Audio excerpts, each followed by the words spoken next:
পুরো পৃথিবী জুড়ে বাজছে তৃতীয় বিশ্বযুদ্ধের দামামা। আর এরই মধ্যেই আমাদের হাতে এসে পৌঁছেছে গুরুত্বপূর্ণ আন্তর্জাতিক সংবাদ। এই শিরোনাম: যুদ্ধবিরতির পরও ইসরায়েল ও লেবাননের পাল্টাপাল্টি হামলায় নিহত 11।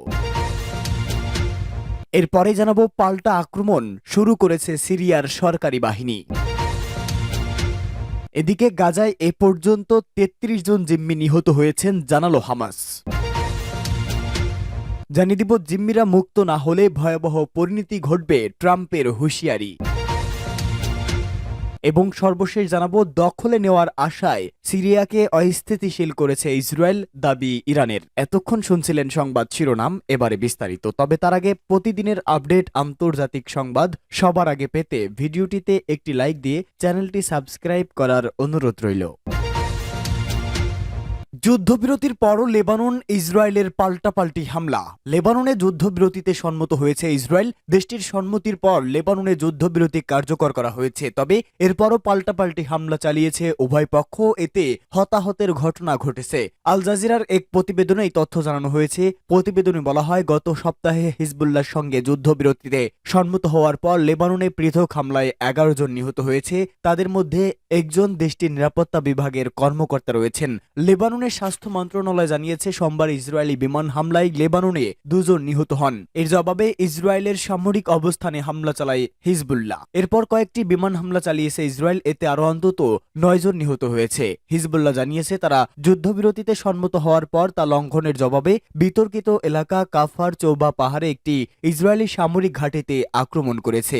এলাকাটিকে নিজেদের বলে উল্লেখ করেছেন হিজবুল্লাহ। গোষ্ঠীটি জানিয়েছে, বুধবার থেকে কার্যকর হওয়া যুদ্ধবিরতি লঙ্ঘন করে আসছে ইসরায়েল। তারা লেবানন জুড়ে মারাত্মক বিমান হামলা, দক্ষিণে বেসামরিক লোকদের উপর গুলি চালানো এবং রাজধানী বৈরুত সহ লেবাননের আকাশসীমায় ড্রোন ও জেট বিমান পরিচালনা করে আসছে। হিজবুল্লাহ জানিয়েছে, তারা সতর্কতামূলক এই হামলা চালিয়েছে। ইসরায়েলকে চুক্তি লঙ্ঘনের বিষয়ে অনুরোধ জানালেও তা সফল হয়নি। অন্যদিকে হিজবুল্লাহ এমন পদক্ষেপ আরো ক্ষিপ্ত হয়েছে ইসরায়েল। তারা এর কঠোর জবাব দেওয়ার প্রতিশ্রুতি হিসাবে একাধিক বিমান হামলা চালিয়েছে। এর আগে গত বুধবার ইসরায়েলের সংবাদ মাধ্যম টাইমস অব ইসরায়েলের এক প্রতিবেদনে বলা হয়, মধ্যরাতে ইসরায়েলের প্রধানমন্ত্রী বেনিয়ামিন নেতানিয়াহু যুদ্ধবিরতির ঘোষণা দিয়েছে। প্রাথমিক অবস্থায় 60 দিনের যুদ্ধবিরতি ঘোষণা করা হয়েছে, যা পরবর্তী সময়ে আরও বাড়ানো হতে পারে। নেতানিয়াহু বলেন, প্রধানমন্ত্রী নিরাপত্তা মন্ত্রিসভা যুদ্ধবিরতি চুক্তিতে সম্মত জানিয়েছে। তিনি হুঁশিয়ারি দিয়ে বলেন, হিজবুল্লাহ যদি চুক্তির শর্ত ভঙ্গ করে তাহলে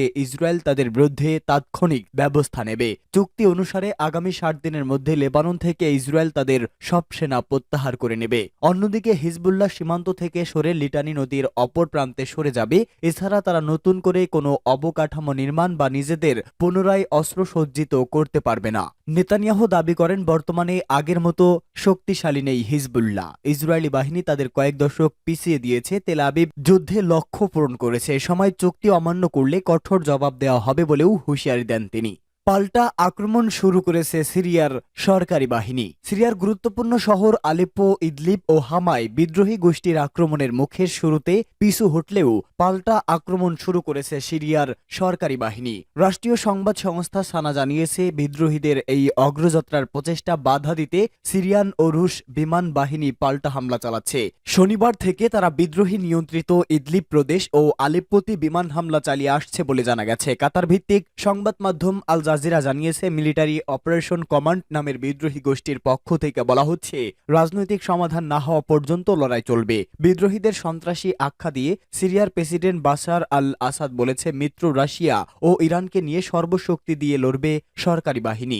লড়াই নিয়ে প্রেসিডেন্ট আসাদ বলেন, সিরিয়ায় স্থিতিশীল ও আঞ্চলিক অখণ্ডতা রাখতে সিরিয়া প্রতিরোধ চালিয়ে যাবে। সন্ত্রাসীদের আক্রমণ যত বড়ই হোক, মিত্রদের সহায়তা সিরিয়া এই প্রতিরোধ গড়তে সক্ষম। এদিকে সিরিয়ার বিরোধী নেতা হাদি আল বাহারি ইস্তাম্বুল থেকে বলেছেন, সিরিয়া সরকার জাতিসংঘের প্রতিক্রিয়া ও রাজনৈতিক সমাধানে রাজি না হওয়া পর্যন্ত বিদ্রোহীরা লড়াই চালিয়ে যাবে। সিরিয়ার সশস্ত্র সংগঠন হায়াত তাহরি আর শামস নেতৃত্বাধীন বিদ্রোহীরা গেল কয়েকদিনের সংঘাতের জেরে আলেপ্পো শহরের অধিকাংশ এলাকা দখলে নেওয়ার পর এবার উত্তরাঞ্চলের প্রদেশ হামার দিকে এগোচ্ছে। দেশটির রাষ্ট্রায়ত্ত সংবাদ সংস্থা সানা এ খবর জানিয়েছে। এর আগে শুক্রবার এক আকস্মিক হামলার মাধ্যমে সিরিয়ার উত্তর পশ্চিম অঞ্চলে শহর আলেপ্পোর প্রাণকেন্দ্রে ঢুকে পড়ে বিদ্রোহীরা। ফলে প্রায় নিয়ন্ত্রণে আসা সিরিয়ার গৃহযুদ্ধ নতুন করে উত্তেজনা দেখা দেয়। সিরিয়ান অবজারভেটিভ ফর হিউম্যান রাইটস এর পরিচালক রামি আব্দুর রহমান পরদিন শনিবার বলেন, আলেপ্পো শহরের অর্ধেকেই এখন হায়াত তাহরি আর শামস ও এর মিত্র গোষ্ঠীগুলো নিয়ন্ত্রণ নিয়েছে। এর ফলে সিরিয়ার প্রেসিডেন্ট বাশার আল আসাদ কয়েক বছরের মধ্যে সবচেয়ে গুরুতর চ্যালেঞ্জের মুখে পড়েছেন। সিরিয়ার আলেপ্পোতে থাকা দেশটির প্রেসিডেন্ট বাশার আল আসাদের প্রাসাদ দখল করেছে বিদ্রোহীরা। এর মধ্য দিয়ে আলেপ্পোতে পূর্ণ নিয়ন্ত্রণ প্রতিষ্ঠা করেছে তারা। বিদ্রোহীদের আক্রমণের মুখে আসাদ সরকারের বাহিনী তেমন কোনো প্রতিরোধ গড়তে পারছে না। সিরিয়া সরকারের সমর্থক রাশিয়া ও ইরান নিজ দেশের সংঘাত নিয়ে বেশি ব্যস্ত থাকায় সিরিয়াও ওই পরিস্থিতি তৈরি করেছে। এতে গত ৮ বছরের মধ্যে প্রেসিডেন্ট আসাদ সরকার সবচেয়ে বড় পরীক্ষা এটি। গাজায় এ পর্যন্ত ৩৩ জন জিম্মি নিহত হয়েছে জানালো হামাস। ফিলিস্তিনের গাজায় হামাসের হাতে থাকা ৩৩ জন জিম্মি নিহত হয়েছেন। ইসরায়েলের সর্বাত্মক যুদ্ধ শুরুর পর গত প্রায় ১৪ মাসে এসব জিম্মি নিহত হন বলেও জানিয়েছে হামাস। হামাসের পক্ষ থেকে গতকাল এক ভিডিও বার্তায় জিম্মি নিহতের এই সংখ্যা জানানো হয়। ভিডিও বার্তায় আরো বলা হয়, যুদ্ধ অপরাধী নেতানিয়াহু হটকারিতা এবং তার চলমান হামলার কারণে গাজায় এসব জিম্মি নিহত হয়েছেন। গত বছরের ৭ অক্টোবর ইসরায়েলি ভূখণ্ডে হামলা করে ফিলিস্তিনের সশস্ত্র সংগঠন হামাস। এএফপির হিসাব অনুযায়ী এতে নিহত হন ১,২০৮ জন, বেশিরভাগই বেসামরিক নাগরিক। হামাসের হাতে জিম্মি হন আরও ২৫১ জন। ওই দিনই গাজা উপত্যকায় পাল্টা হামলা শুরু করে ইসরায়েলের বাহিনী। সর্বাত্মক যুদ্ধে এখন পর্যন্ত প্রায় ৪৪,০০০ মানুষ নিহত হয়েছেন। হামাসের নিয়ন্ত্রিত গাজার স্বাস্থ্য মন্ত্রণালয়ের তথ্য এটা।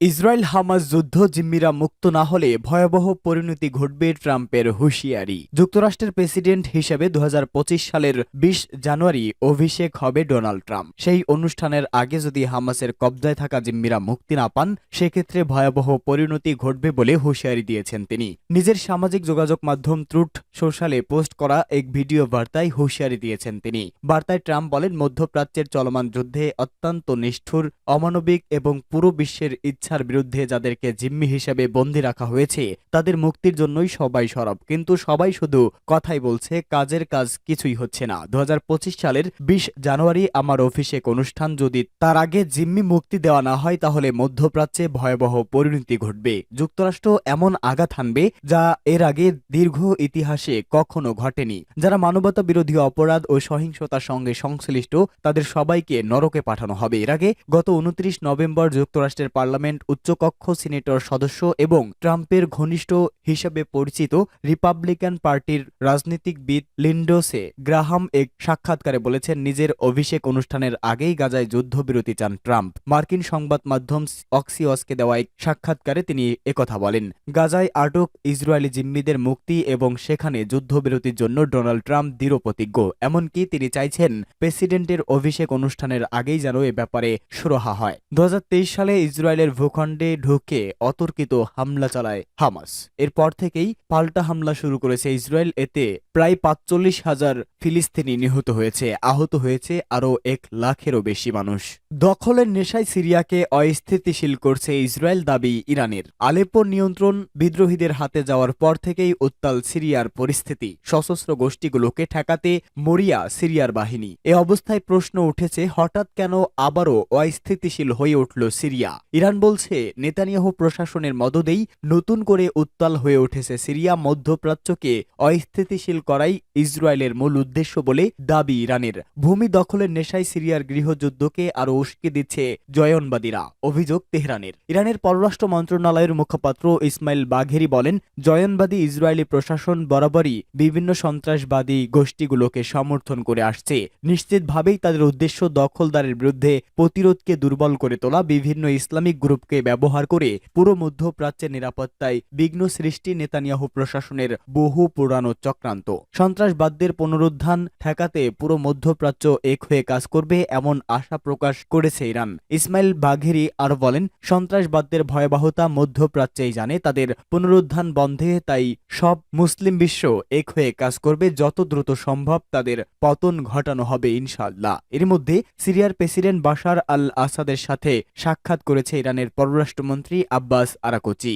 আশ্বাস দেন সিরিয়ার সার্বভৌমত্ব রক্ষায় সব ধরনের সহায়তা দেওয়ার। এর আগে ইসরায়েলি প্রধানমন্ত্রী বেনিয়ামিন নেতানিয়াহু জানান, সিরিয়া পরিস্থিতি গভীরভাবে পর্যবেক্ষণ করছে তেল আবিব।